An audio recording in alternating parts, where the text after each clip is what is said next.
I want to share that insight with Ray Kelly, the former NYPD Commissioner. Ray, good to have you back. What do you make of all these various smattering of stories you're hearing on this guy, particularly the fact that maybe he could be in a great deal of pain, and as that is some justification that maybe there wasn't insurance coverage for that pain? You've heard the whole thing. What do you think?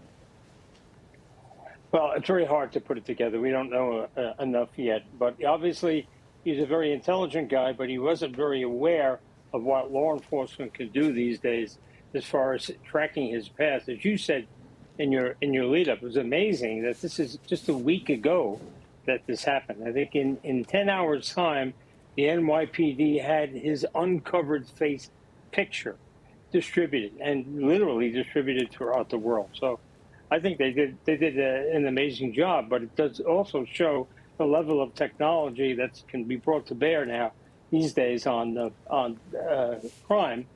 But also it took a lot of shoe leather and, of course, a lot of eyeballs looking at those videos to track this individual to the hostel, to get that picture and to put it out there. So kudos to them. Yeah. It's very difficult to figure out what this individual had in his head, but obviously he's going to make, I think, he's going to try to make a show trial out of this. He's going to want to have a stage, and that's what we'll see, I think, in New York County when he ultimately gets to New York.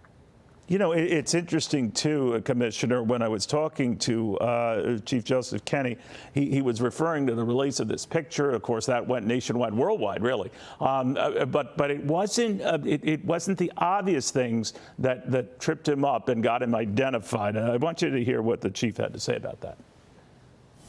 It is interesting that it wasn't people who knew him who said, I know that guy. It was someone who could, from that picture alone, say, hey, this might be that guy. Yeah, we received over 200 tips that we worked on, that we vetted. We aggressively looked at every single one of them, but not one of those tips named him. What do you make of that? Well, you know, it was interesting that he kept his mask on in an environment where nobody was wearing a mask. Yeah. So if people had a picture both of him without the mask and with the mask on.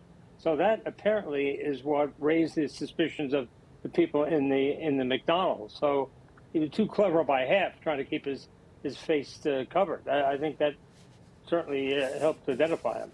You know, another fascinating thing, Commissioner, the countless cases you dealt with people who were shooting rampage or else when you were Commissioner, this idea that you can get away with it, that someone can do this and get away with it. And the original images and videos that were coming forth a week ago this very night, you know, showed what seemed to be a very cool, almost calculating assassin who looked like a hitman who quietly walked away after shooting this CEO, but revealed himself in other ways that weren't so crafty, weren't very hitman-ish, and then all of a sudden looked very stupid. What did you think?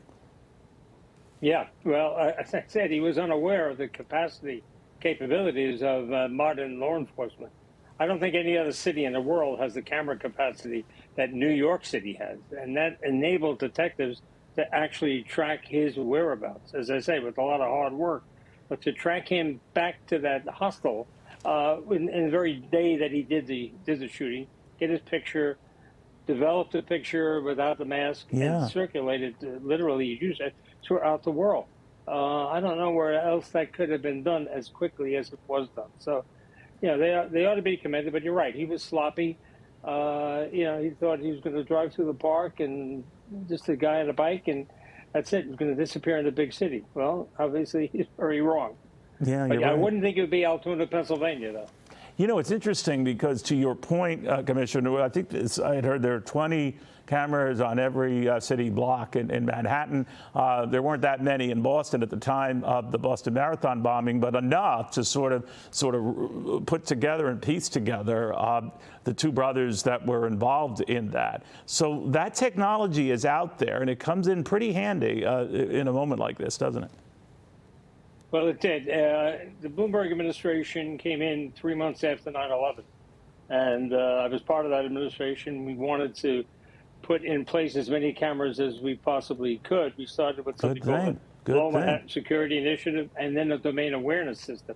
So there are literally thousands upon thousands of cameras, both public sector and private sector cameras that are networked together, and that'll only continue. So this individual was apparently unaware of that capability, because what he should have done, of course, is gone on the ground immediately and not gone anywhere at all. But he thought he was going to outsmart the police, and he did. Yeah, hard to do, especially when you were in charge as well. Commissioner, always good seeing you. Thank you very much.